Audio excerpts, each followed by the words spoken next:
For centuries, humanity watched in silence. We endured the insults, the sanctions, the endless arrogance of a galaxy that thought itself untouchable. They mistook our patience for weakness. They forgot what silence means when it comes from Earth. But then, the Council pushed too far, and when humanity finally spoke, the stars themselves fell silent. Because our words were not diplomacy. They were a declaration, the weight of patience. The stellar concordate chamber stretched upward for 300 meters, its crystalline walls refracting light from distant stars. Ambassador Kiara Osi walked through the towering entrance with practiced composure, her footsteps echoing against floors polished by 10,000 years of galactic politics. She carried a slim data tablet under her arm, though she rarely needed to consult it. After 6 years representing Earth at the Concordat, she had learned that appearing prepared mattered more than the actual data. 53 species occupied the circular assembly hall, arranged by the antiquity of their spacefaring achievements. The eldest civilizations sat closest to the central podium, their seats carved from materials that predated human written language. Earth's delegation occupied row 47 near the back, among the newcomers who had achieved faster-than-light travel within the last millennium. From her seat, Kiara could barely see the faces of the truly powerful species, though their voices carried clearly through the acoustic engineering that was itself older than human civilization. The day's session began with routine matters, trade disputes between mineral-rich systems, patent conflicts over biological technologies, territorial negotiations in unexplored sectors. Kiara listened attentively, taking notes not because she needed them, but because it established her as serious and engaged. Other ambassadors from younger species often dozed during these sessions or engaged in private communications. Kiara never did. Every detail mattered. Every precedent established another data point in humanity's growing understanding of how the galaxy truly functioned. Then the Draknor Supremacy's High Commander took the podium. General Vexthor was a towering figure even among his own species, his segmented exoskeleton gleaming with ceremonial markings that denoted countless military victories. The Draknor had been a spacefaring civilization for over 32,000 years. Their empire spanned 117 star systems. Their military might was legendary, their technology considered among the most advanced in known space. They were by any reasonable measure a dominant force in galactic affairs. Vexthor's 4 eyes swept the assembly before settling on the back rows where the younger civilizations sat. His mandibles clicked in what the translation software rendered as contemptuous amusement. "I bring a proposal regarding resource allocation in the Outer Fringe territories." His voice resonated through the chamber like grinding stone. "Recent surveys have revealed significant deposits of rare elements in sectors currently administered by less developed species. I propose a redistribution based on demonstrated capacity for efficient utilization." Kiara felt her aide, James Chen, tense beside her. They both knew what was coming.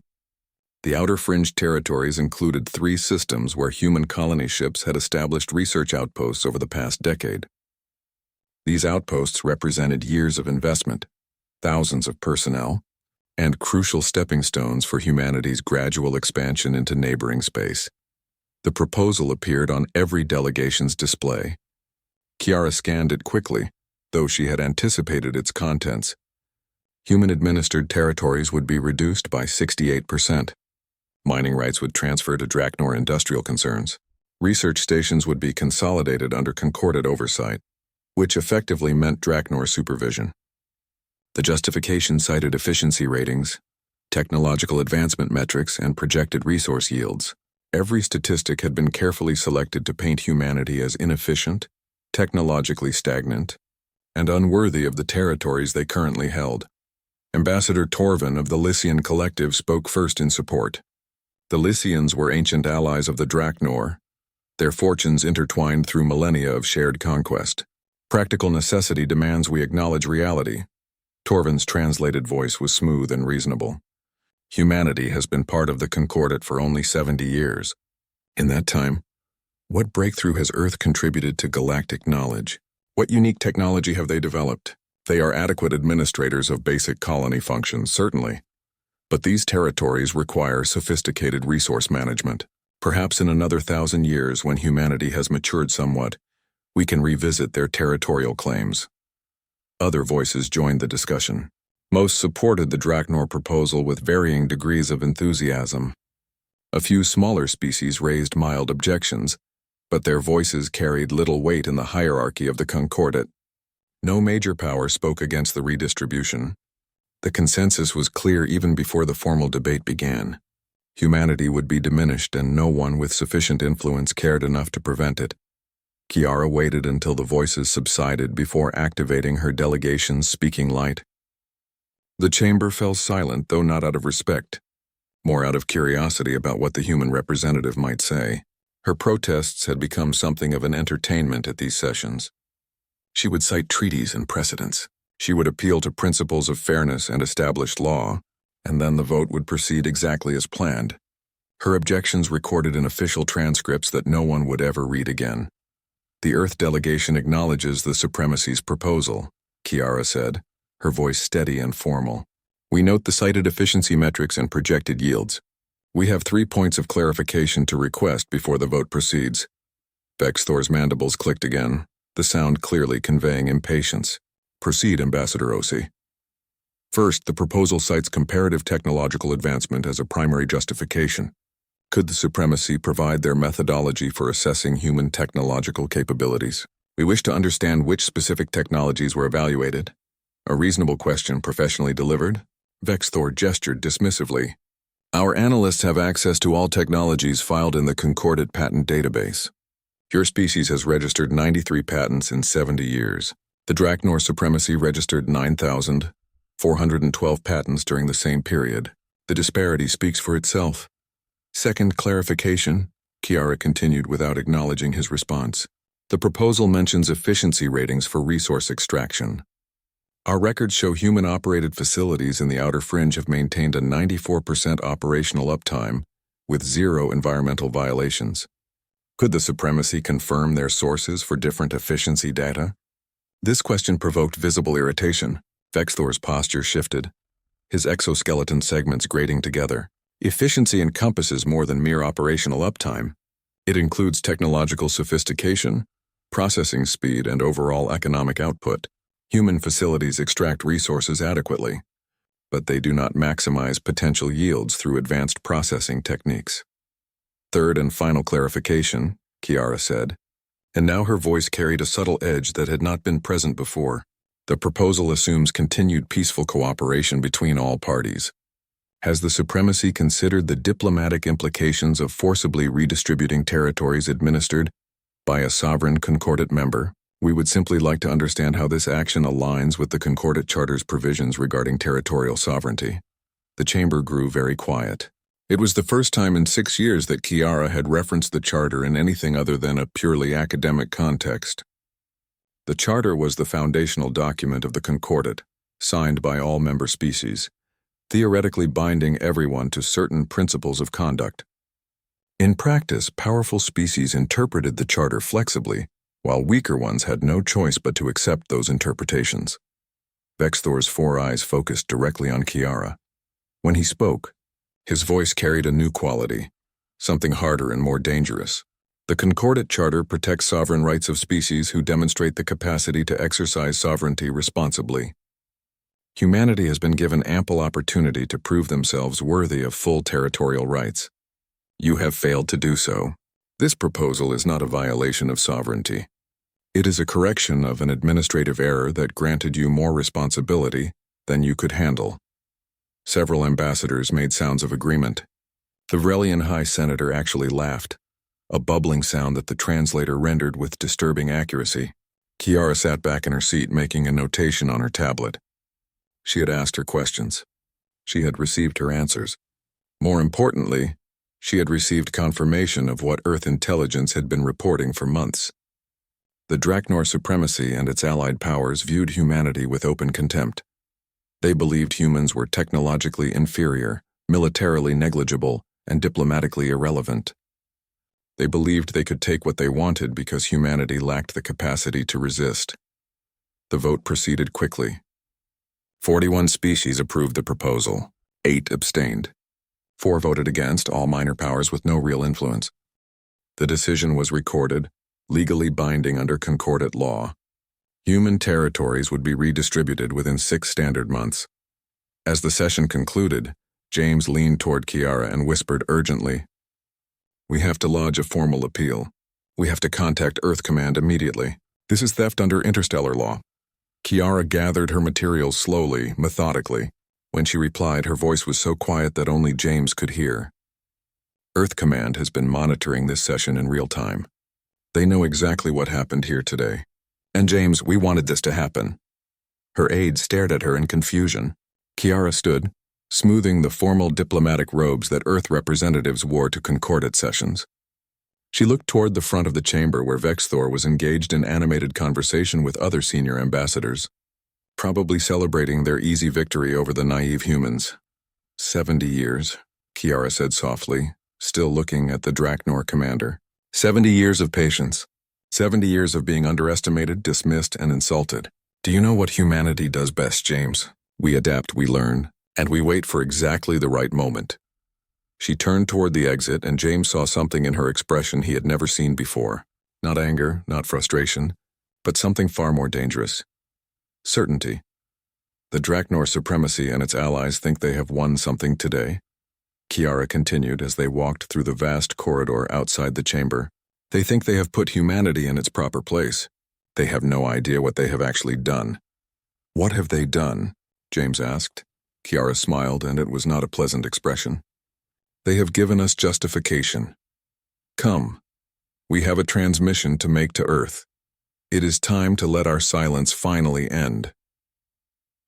When Earth spoke Ydi, emergency session of the Stellar Concordate convened 18 days after the territory redistribution vote. Emergency sessions were rare, typically called only for existential threats to the galactic order. Wars between major powers, plague outbreaks across multiple systems, or discoveries that fundamentally altered the balance of known technology. The last emergency session had been called 43 years ago, when the Meridian collapse threatened to destroy 7 inhabited systems. Kiara Osei walked into the chamber alongside James Chen, both dressed not in formal diplomatic robes but in the stark military uniforms of the Earth Defense Coordination. The change did not go unnoticed. Several ambassadors stared openly as the human delegation took their usual seats in row 47. Military uniforms were rarely worn in the Concordate except during formal declarations of war. General Vexthor arrived with his full military escort, 12 Draknor warriors in ceremonial battle armor. His posture radiated confidence bordering on arrogance. The emergency session had been called at Earth's request, which the Supremacy found simultaneously amusing and irritating. What could humanity possibly consider an emergency worthy of convening the entire Concordate? The session began without the usual formalities. Concordat High Chancellor Mirren, a being composed entirely of crystallized thought patterns, manifested at the central podium. Mirren's species had been spacefaring for over 90,000 years. They served as neutral arbiters in galactic disputes. Their authority derived from age and wisdom rather than military might. This emergency session recognizes Earth's delegation. Mirren's voice manifested directly in the minds of every being present, bypassing the need for translation technology. Ambassador Osei, you have convened the Concordate under emergency provisions. State your purpose. Kiara stood, her movements precise and controlled. She held no data tablet today, no formal documents. When she spoke, her voice carried through the chamber with unusual clarity. Each word measured and deliberate. 18 days ago, this Concordate voted to seize 68% of territories lawfully administered by Earth. The justification cited our alleged technological inferiority, our inability to efficiently utilize resources, and our general unworthiness as a galactic civilization. The Draknor supremacy led this action, supported by their allied powers. The vote was conducted legally, and we accepted the decision without further protest. Vexthor's mandibles clicked in satisfaction. He had expected precisely this moment, some pathetic appeal for reconsideration, some emotional plea for fairness. He prepared his response, ready to crush any lingering human resistance with contemptuous efficiency. However, Kiara continued, and now her voice took on a different quality, something harder and infinitely more dangerous. The Concordat Charter contains provisions regarding misrepresentation in territorial disputes. Specifically, Article 73, Section 12 states that any territorial redistribution based on fraudulent assessment of capabilities may be challenged through demonstration of actual capacity. We are here today to invoke that provision. The chamber stirred with interest. Article 73 was ancient and rarely used, designed to prevent powerful species from stealing territory through deliberately falsified assessments of weaker civilizations. But invoking it required the challenging species to prove their capabilities exceeded what had been represented in the original assessment. Chancellor Mirren's presence intensified with focus. Ambassador Ose, you understand what you are proposing? To invoke Article 73 requires you to demonstrate capabilities significantly beyond what the Concordat currently believes Earth possesses.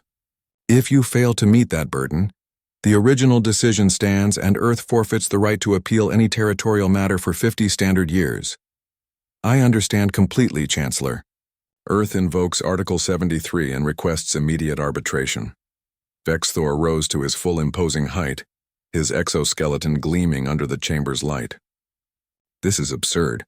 We assessed Earth's capabilities through examination of your patent database, your published research, your visible infrastructure. There is no misrepresentation. You are simply desperate and grasping at procedural mechanisms to delay the inevitable. Kiara turned to face the Draknor commander directly. You assessed the capabilities we chose to show you, General. You evaluated the patents we chose to file publicly. You examined the infrastructure we chose to make visible. You made assumptions based on incomplete data, and those assumptions were precisely what Earth intended you to make.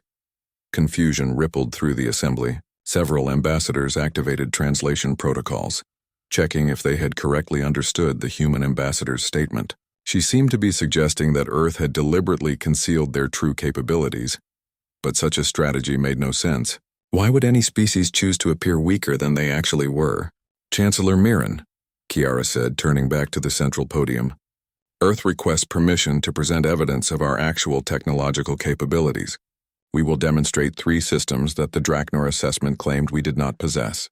First, advanced quantum communication networks capable of instantaneous data transfer across interstellar distances. Second, defensive field technology that exceeds current Concordat standards for shield integrity. Third, propulsion systems with efficiency ratings substantially higher than anything in the public Concordat database. The chamber erupted in disbelief. Multiple ambassadors spoke at once, their voices creating a cacophony of skepticism and derision. The technologies Kiara described were theoretical for most Concordat species, including many far older than humanity. Even the Draknor supremacy had not achieved true instantaneous quantum communication, settling instead for near-light-speed message drones that represented their best technological compromise. Vexthor's mandibles spread wide in what the translation software identified as laughter. Preposterous. Humanity has been a technological civilization for less than 1,000 years. You claim to have surpassed developments that required other species tens of thousands of years to achieve. This is fantasy, not evidence. Kiara met his gaze calmly. It would be fantasy if we had attempted to develop these technologies from first principles using traditional approaches. But humanity has one advantage that your assessment failed to properly evaluate, General. We are exceptional at one specific thing that older civilizations have forgotten how to do. We innovate desperately. She activated a holographic display that materialized above the central podium, visible to every delegate in the chamber. The display showed a star system, but not one that any present species recognized. 3 planets orbited a yellow star, the 3rd planet marked with intensive infrastructure patterns. This is the Sol system, 70 years ago when humanity achieved faster-than-light capability, Kiara narrated. We had emerged from a period of catastrophic global warfare. Our planet was scarred by nuclear weapons, biological plagues, and environmental devastation. We had nearly destroyed ourselves, and we knew it. When we detected the first signals from the Concordat, we realized we were entering a galaxy populated by civilizations thousands or tens of thousands of years older than us, species who had perfected technologies we were still struggling to understand. The holographic display shifted, showing human diplomats arriving at their first Concordat session 70 years ago. They looked uncertain, overwhelmed by the scale and grandeur of galactic civilization. James walked beside Kiara as they left the chamber, both aware of the shocked stares following them. "What happens now?" he asked quietly. Kiara considered the question carefully. "Now we see if wisdom prevails. Some species will respect what we've demonstrated and adjust accordingly. Others will feel threatened and respond with hostility. The Draknor supremacy will certainly not forget this humiliation. But James, that was always going to be true. Better to face challenges as a respected power than continue accepting abuse as a dismissed irrelevancy." They reached Earth's diplomatic vessel in the station's docking bay. The ship looked different now, its stealth systems visible as faint shimmer patterns across the hull. "No more hiding, no more pretending to be less than they were." "The galaxy mocked our silence," Kiara said softly. "They interpreted patience as weakness and restraint as incapability. They were wrong. Sometimes silence is not submission. Sometimes silence is preparation. And when that silence finally breaks, when that preparation is finally revealed, the sound echoes across the stars." She looked back at the Concordat station, where emergency sessions were undoubtedly already being scheduled, where ambassadors were frantically trying to understand what Earth's emergence truly meant for the balance of power. "Let them talk," Kiara said. "Let them debate and analyze and reassess. Humanity has spent 70 years listening. Now it is their turn to hear what we have to say." The ship departed from the station, joining the formation of stealth vessels that escorted it back toward human space. Behind them, the galaxy was changing. Old certainties crumbling as new realities took their place. Earth had stayed silent, patiently building strength in the shadows while others celebrated their own superiority. But patience had limits. And when those limits were reached, when insult turned to genuine threat, humanity had proven something that ancient civilizations had forgotten. The most dangerous opponent is not the one who speaks first. It is the one who waits until the precise moment when their words will reshape everything. Earth had waited 70 years. And now, finally, the galaxy was listening. The end.